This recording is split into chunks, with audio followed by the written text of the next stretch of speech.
Hi, I'm Joey Benning, and this is my project, Analyzing Western United States Protection versus Excavation. Before I get into my project, I want to briefly explain what I will be going over.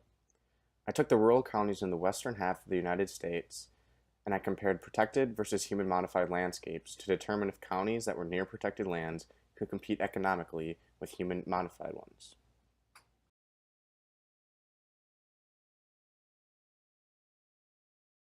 In James Watson's article, The Performance and Potential of Protected Areas, he states that landscapes in the past were just preserved for their natural beauty. As time has gone on, an increased diverse focus incorporates local communities, local economies, and the adaptations from the two. As these are increasing, they are more prone to failure as they cover a wider area. Effective management is also a main issue. A study showed that 50% of protected areas were effectively managed. This is largely due to a lack of funds. If they get more funds, they will be able to manage and protect areas much more efficiently. Land grabbing is also a large issue. Mining, farming, and logging all take away from the natural resources and protected lands. From this, they create smaller islands of habitat that push species back into those areas. As a result, the species are more vulnerable and may not be able to survive as long as they should. In David Theobald's article, he talks about the ecological integrity of a landscape. Ecological integrity is the ability of an ecosystem to support and maintain a community of organisms. These can occur through ecological indicators. Indicators measure attributes that provide insights into the state of the environment. One of the largest indicators is perhaps human influence. It affects nearly everything through roads, cities, cars, and factories. Moving on to the data and results, we can see from the graph on the right that the human-modified areas are largely in cities and metro areas. This is due to the high amount of roads, cities, and cars and population that occur. This is another map from David Theobald. It shows the public lands throughout the United States. The majority of it occurs on the western half of the United States because there is less human modification and less cities. From these gap layers, Theobald wanted to conserve, preserve, and create corridors for the future. By looking at Mark Hagerty's article, it gave me an inside look to the coal industry. This industry is declining and workers are losing their jobs. As seen in the graph on the bottom, in 2012, 54 million hours were worked, while in 2016, 29 million hours were worked. There is also a large concentration of coal mining. About 10 counties have 5 to 15% of the jobs. Another indicator to the fall of coal mining is gains in productivity. As technology has increased, it has resulted in fewer jobs needed.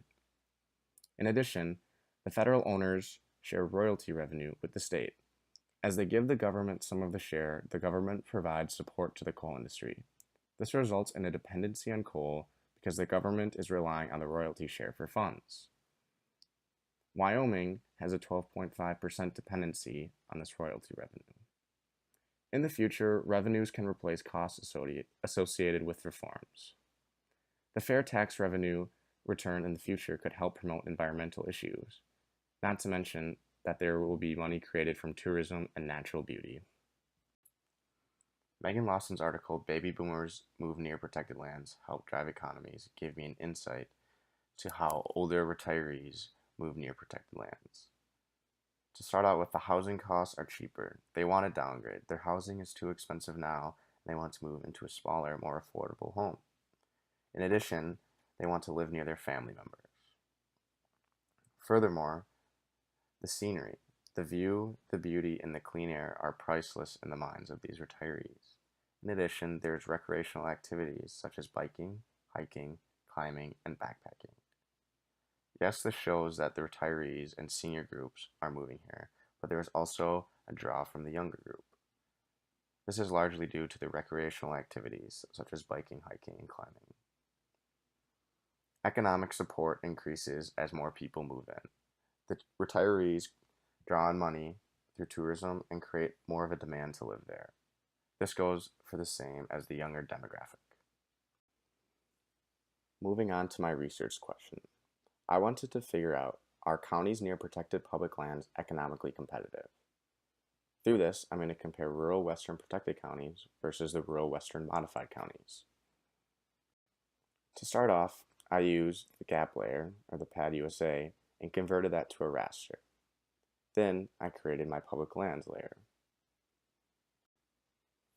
This is the gap layer. I took the first three and created my public lands. I excluded the fourth because I felt as if that the fourth layer wouldn't provide much insight or couldn't change the landscape. This is the public lands map I came up with. As you can see, the majority of the public lands are in the western half of the United States. This is because the eastern half is more modified. Next, I wanted to create a protected lands area. I did the same process by taking the gap layer and converted it into the protected lands map. Again, I used the same gap layer, but this time I took the first and second layers to come up with the protected land map. This is my end result of the protected land map. As you can see, it is very scarce and the majority of the protected lands are in the western half. Yes, there are some in the eastern half, but I decided to focus on the western half of the United States. Next, I wanted to find out where counties with high protection are. I took my protected lands map and used the mask of the counties layer. I put it into a zonal statistics model to come up with my counties with high protection. This is my end result. As you can see, the majority of the counties are scarce and spread out, just like my protected lands map. Next, I wanted to do the same thing, but find counties with high human modification.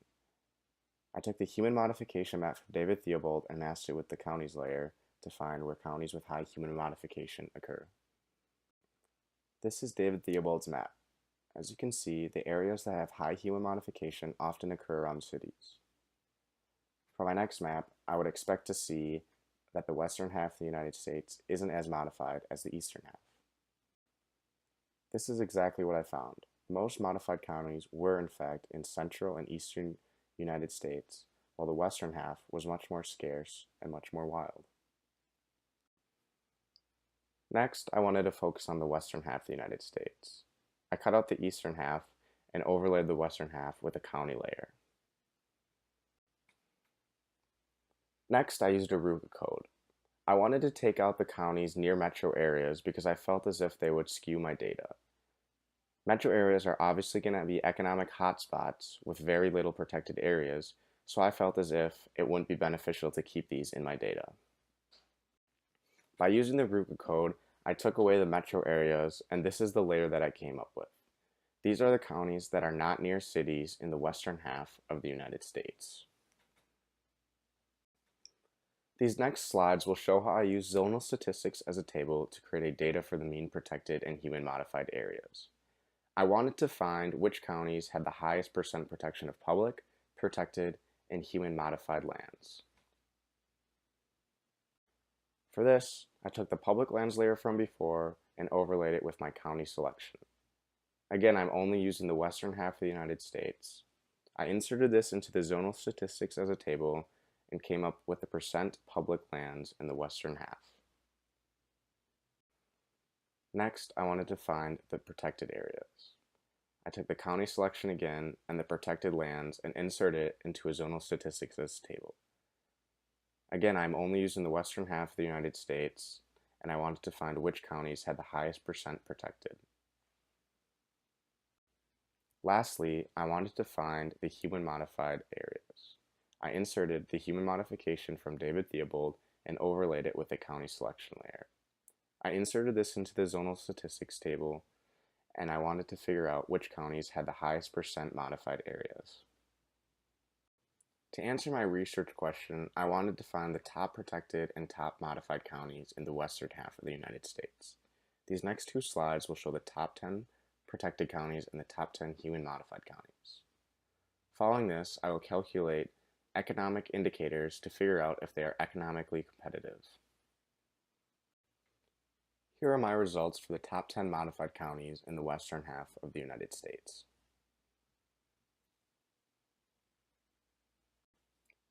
Here are the top 10 protected counties in the western half of the United States.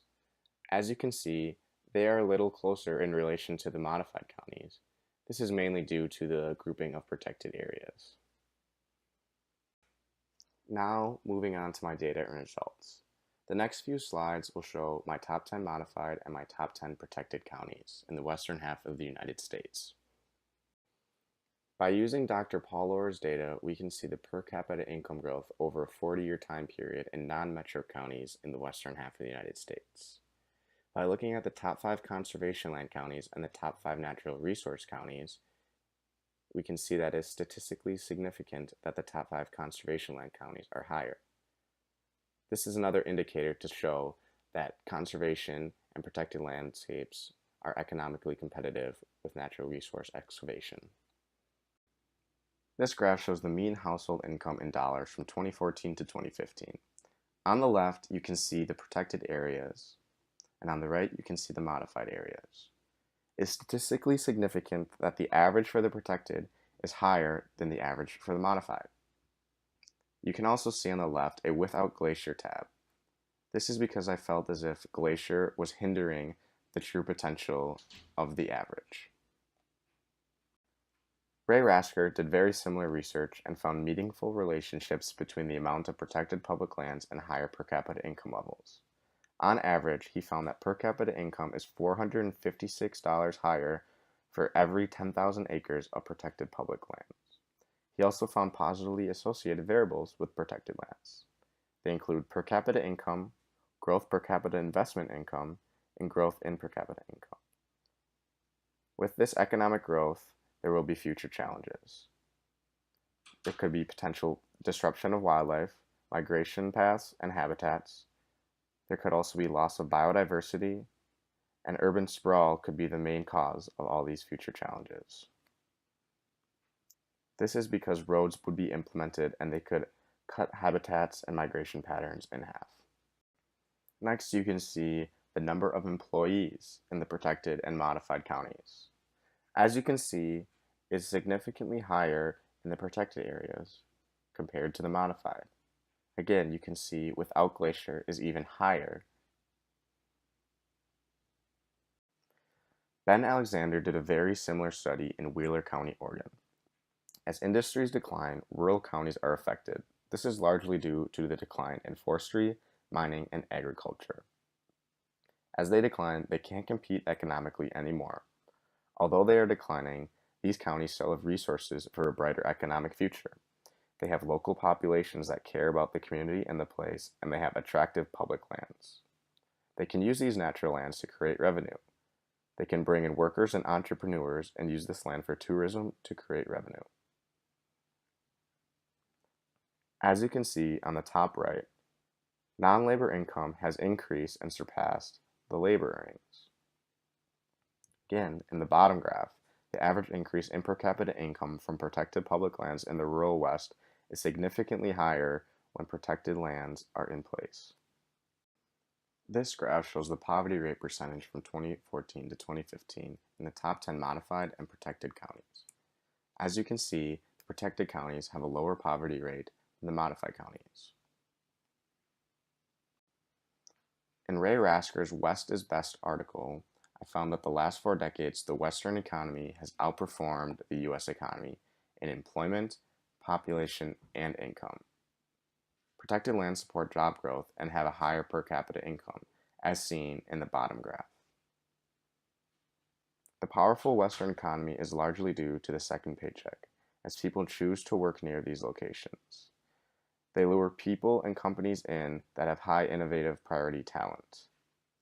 The issue is they must recruit and retain these people. As protected public lands succeed, counties with more than 30% of protected public land increase by 345%. Looking at the top graph, we can see that service industry has accelerated much faster than the non-service. After collecting this data, I think it is safe to say that areas near protected lands are economically efficient. They draw people in through a second paycheck. People want to live near these luxurious landscapes. In addition, counties near protected lands have higher mean household incomes and supply more jobs. These areas can be more efficient to the economy, society, and the ecosystem. Although they can be beneficial, there are still future challenges. These protected areas need to be effectively and efficiently managed in the future to protect and preserve the landscapes. Furthermore, there needs to be a focus on creating full-time jobs year-round for people moving in. Finally, we need to factor in climate change. If the climate continues to change, the protected areas could be susceptible to harm and change in the future. This could cause destruction and potential loss of protected lands and revenues. Overall, we can conclude that protected lands are economically competitive with modified lands.